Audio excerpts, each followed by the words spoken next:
வணக்கம். ஆர்கே டிலிபாபு பேசுகின்றேன். உலகத் தமிழர்கள் அனைவருக்கும் நீங்கள் அளித்து வருகின்ற மகத்தான ஆதரவுக்கும் அன்புக்கும் மிக்க நன்றி. ஆகஸ்ட் மாத பலன்களை நாம் பார்க்க போகின்றோம். இந்த ஆகஸ்ட் மாதத்தில் இவ்வளவு நாள் உத்தராயணம் இருந்தது, அது முடிந்து ஆகஸ்ட் மாதத்தில் தட்சிணாயனம் பிறக்கிறது. தட்சிணாயனம் என்கின்ற மிக புண்ணிய காலம். அது மட்டுமல்லாமல் இந்த மாதத்திலே சூரிய பகவான் சஞ்சாரம் வழக்கமாக நடைபெறும், புதன் சுக்கிரன் சஞ்சாரம் நடைபெறும், கூடுதலாக செவ்வாய் பகவான் சஞ்சாரமும் குரு வக்ர நிவர்த்தியும் இருக்கிறது. ஆனால் பலவிதமான நல்ல மாற்றங்களும் மக்களுக்கு ஏற்றங்களும் நடைபெற உள்ளது. நீங்கள் வழக்கம்போல் ராசிக்கு மட்டும் பார்க்காமல் லக்னத்திற்கும் பார்க்க வேண்டும். அது மட்டுமல்லாமல் 1ஆம் வீடு 2ஆம் வீடு என்று இத்தனை மாதங்களாக சொல்லி வந்தோம்.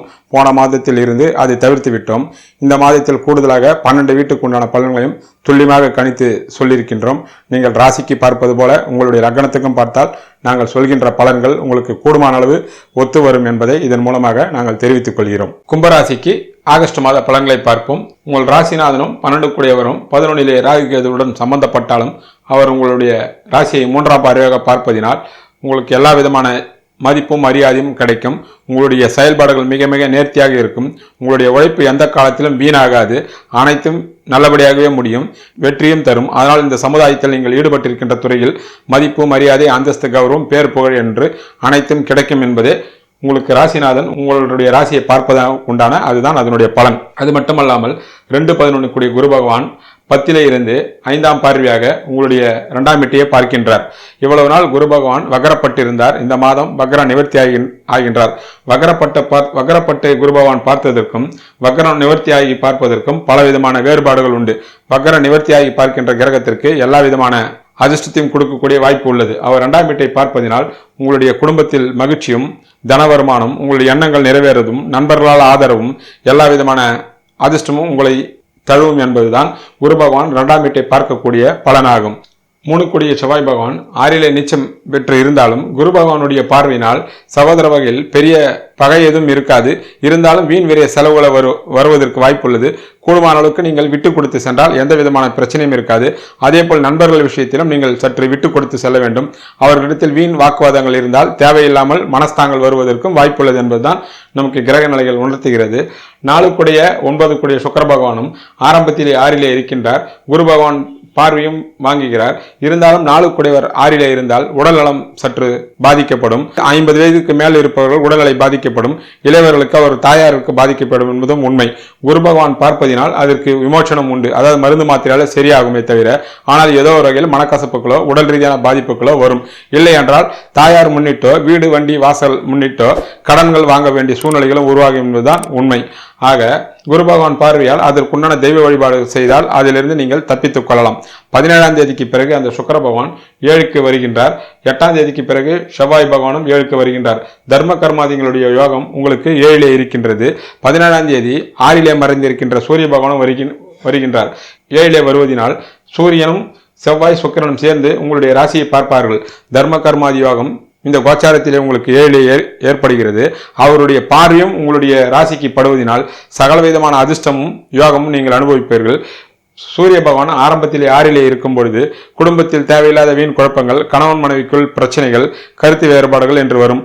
நண்பர்களிடத்திலும் அதே போல் பிரச்சனைகளும் வரும். ஆனால் குரு பகவான் பார்வையால் அது வெளி உலகத்திற்கு தெரியாது. அவர்கள் 17ஆம் தேதிக்கு பிறகு அந்த 7 கூடிய சூரியன் 6 இருந்து 7 ஆட்சி பெற்றவுடன் எல்லா விதமான பிரச்சனைகளும் முடிந்துவிடும். குடும்பத்தில் மகிழ்ச்சி பொங்கும், கணவன் மனைக்குள் அன்பு பொங்கும், அந்த கருத்து வேறுபாடுகள் மறைந்து சந்தோஷமாக இருப்பீர்கள். ஒரு சிலர் இன்ப சுற்றுலா செல்வதற்கும் வாய்ப்பு உள்ளது. 4 கூடிய சுக்கிர பகவான் 7 வந்து இருப்பதினால் கணவன் மனைவிக்குள் புதிதாக வீடு வண்டி வாசல் வாகனங்கள் அவரவர் அதிர்ஷ்டத்துக்கு ஏற்றார் போல் அமையும். ஒரு சிலர் புதிய வீட்டுக்கு செல்லலாம் அல்லது புதிய வண்டி வாகனங்கள் வாங்கலாம். வீட்டிற்கு தேவையான பொன்பொருள் சேர்க்கையும் வருவதற்கு வாய்ப்புள்ளது. அது மட்டுமல்லாமல் திருமண முயற்சிகள் ஈடுபட்டிருக்கும் இளைஞர்களுக்கும் இளம்பெண்ணுக்கும் சிறிய முயற்சியிலே திருமணம் அற்புதமாக முடியும். ஏற்கனவே பேசி வைத்திருப்பவர்களுக்கு திருமணம் யோகமாக அமையும் என்பது கிரக பலன் நமக்கு தெளிவாக உணர்த்துகின்ற உண்மையாகும்.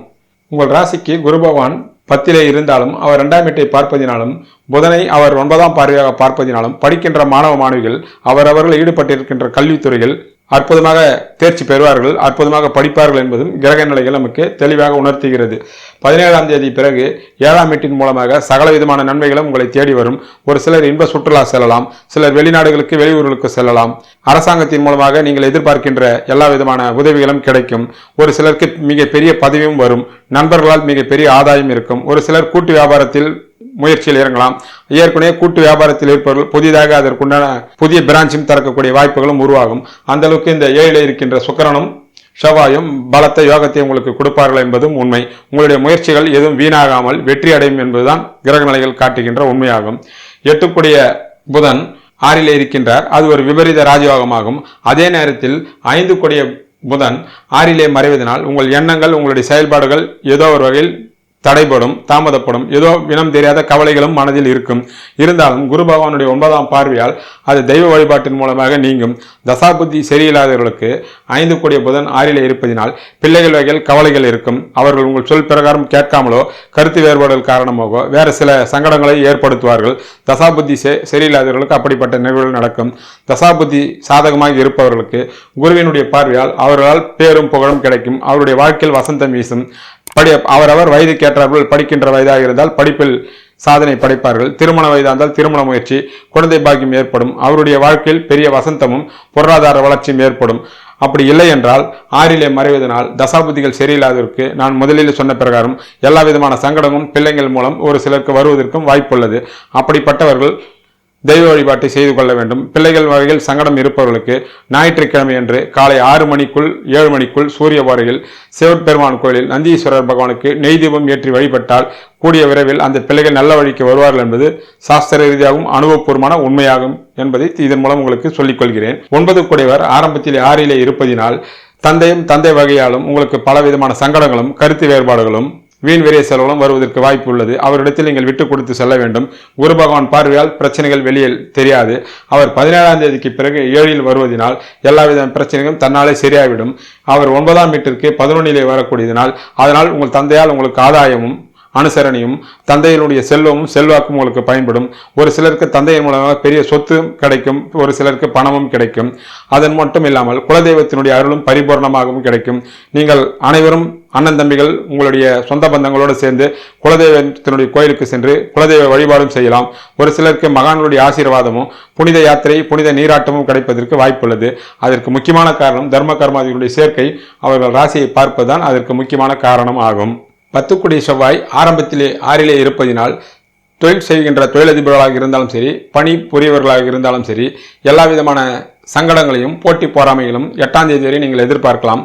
தொழிலதிபர்களுக்கு மறைமுகமாக நேரடியாக போட்டிகள் ஏற்படும், தேவையில்லாமல் சிக்கல் ஏற்படும், கண் திருஷ்டியால் சில சங்கடங்கள் ஏற்படும், தொழிலே பாதிக்கக்கூடிய அளவுக்கு ஏற்படும் சங்கடங்கள் ஏற்படும். அப்படிப்பட்டவர்கள் கண் திருஷ்டிக்கு உண்டான பரிகாரத்தை செய்து கொள்ளலாம். பணிபுரியவர்களுக்கு உங்கள் மேலதிகாரிகளின் தொல்லையாலும் உங்களுக்கு பிடிக்காதவர்கள் உங்களை பற்றி தேவையில்லாதவற்றை அவர்கள் சொல்லி சங்கடங்களையும் எதிர்ப்புகளையும் ஏற்படுத்துவார்கள். குரு பகவானுடைய பார்வை இருப்பதினால் உங்களுக்கு பெரிய ஆபத்து எதுவும் வராது, அதிலிருந்து நீங்கி விடுவீர்கள். இருந்தாலும் செவ்வாய் பகவான் 10 6 7 வந்த பிறகு அவர் 4ஆம் பார்வையாக தன்னுடைய வீட்டையே பார்ப்பார். அங்கு குரு பகவான் இருக்கின்றார். 10ஆம் வீட்டிற்கு அந்த குரு பகவான் 2 5 என்பதனால் 8ஆம் தேதிக்கு பிறகு தொழிலதிபர்களுக்கு மகத்தான லாபமும் கிடைக்கும். பணிபுரியவருக்கும் எந்த விதமான சங்கடங்கள் இருந்தாலும் எல்லாம் இருந்த இடம் தெரியாமல் போய்விடும். ஒரு சிலருக்கு பதவி உயர்வும் வரும், அதனால் பண வருமானம் வரும். ஒரு சிலருக்கு வேண்டிய இடத்தில் இடமாற்றம் வருவதற்கு வாய்ப்பு உள்ளது என்பது நமக்கு 10ஆம் வீட்டின் மூலமாக கிரக நிலைகள் தெளிவாக உணர்த்துகிறது. 11 குரு பகவானே 10 இருப்பதினால் மூத்த சகோதரன் மூலமாக எல்லா விதமான நன்மைகளையும் எதிர்பார்க்கலாம். குறிப்பாக செவ்வாய் பகவான் நீச்சம் தெளிந்து 16ஆம் வீட்டு அதிபதியான குரு பகவானை 4ஆம் பார்வையாக பார்ப்பதினால் மூத்த சகோதரர் மூலமாக எல்லா விதமான நன்மைகளையும் எதிர்பார்க்கலாம். அது மட்டுமல்லாமல் கணவன் மனைவியால் அதிர்ஷ்டத்தையும் பிள்ளைகளால் யோகத்தையும் எதிர்பார்க்கலாம். அதற்கு காரணம் குரு பகவான் 5ஆம் வீட்டு அதிபதி புதனை பார்ப்பதினாலும் 4ஆம் வீட்டை பார்ப்பதினாலும் வரக்கூடிய பலன்களாகும். 11ஆம் வீடு வலுத்திருப்பதினால் தொழிலில் அவரவர் தகுதி கேட்டாற்போல் எல்லா வகையிலும் லாபங்கள் பெருகும், எந்த வகையிலும் நஷ்டங்கள் வராது, தொட்டதெல்லாம் விளங்கும். வம்பு வழக்குகள் ஏதாவது உங்களுக்கு நீதிமன்றத்தில் இருந்தால் உங்களுக்கு சாதகமான தீர்ப்பு வரும். மொத்தத்தில் தொட்டதெல்லாம் வெற்றி என்பதுதான் குரு பகவான் கொடுக்கக்கூடிய பலனாகும். உங்களுடைய ராசிநாதனே 12 என்பதனால் உங்களுக்கு ஆகக்கூடிய செலவுகள் எல்லாம் சுப விரயங்களாகவே தவிர வீண் விரைய செலவுகள் ஆகாது. முதலில் சொன்ன பிரகாரம் பிள்ளைகள் வகையிலோ கணவன் மனைவி வகையிலோ தொழில் ரீதியாக சுப விரயங்கள் ஆகுமே தவிர வீண் விரைய செலவுகள் ஆவதற்கு வழியில்லை என்பதுதான் நமக்கு ஆகஸ்ட் மாத பலன்கள் கும்பராசிக்கு தெளிவாக தெரிவிக்கின்ற உண்மையாகும். கும்பராசிக்கு ஆகஸ்ட் மாதத்தில் தெய்வ பரிகாரத்தை தெய்வ வழிபாட்டினை பார்ப்போம். அருகாமையில் உள்ள பெருமாள் கோயிலுக்கு சென்று நெய் தீபம் ஏற்றி துளசி மாலை சாத்தி வழிபடுவது மகத்தான நல்ல பலன்களை தரும். 6 படை வீடுகளான முருகப்பெருமான் சன்னதிக்கு ஏதாவது ஒரு கோயிலுக்கோ அல்லது அருகாமையில் உள்ள முருகப்பெருமான் கோயிலுக்கோ சென்று நெய் தீபம் ஏற்றி வழிபடுவதும் கந்தசஷ்டி கவசத்தை பாராயணம் பண்ணுவதும் அளவற்ற நன்மைகளை தரும். ராம மந்திரத்தை தினமும் பாராயணம் செய்தால் உடனடியாக மகாலட்சுமி கடாட்சமும் வெற்றியும் உங்கள் கைமேல் கிடைக்கும் என்பது சாஸ்திர ரீதியான உண்மையாகும். விரைவிலே குரு பயிற்சி ஆக இருக்கிறது. குரு பயிற்சி பலனை தெளிவாகவும் விரிவாகவும் வெளியிட உள்ளோம். அதற்கு முன்னால் குருவினுடைய சிறப்புகளை பற்றி வீடியோ விட்டுள்ளோம். பார்க்காதவர்கள் இந்த ஐ பட்டனை அடித்து குருவின் சிறப்புகளை நீங்கள் தெரிந்து கொள்ளுங்கள். தெரிந்தால் குரு பயிற்சி பலனை நீங்கள் பார்க்கும்போது உங்களுக்கு எல்லா விதமான தெளிவும் உண்டாகும் என்பதை இதன் மூலமாக தெரிவித்துக் கொள்கிறோம். நன்றி, வணக்கம்.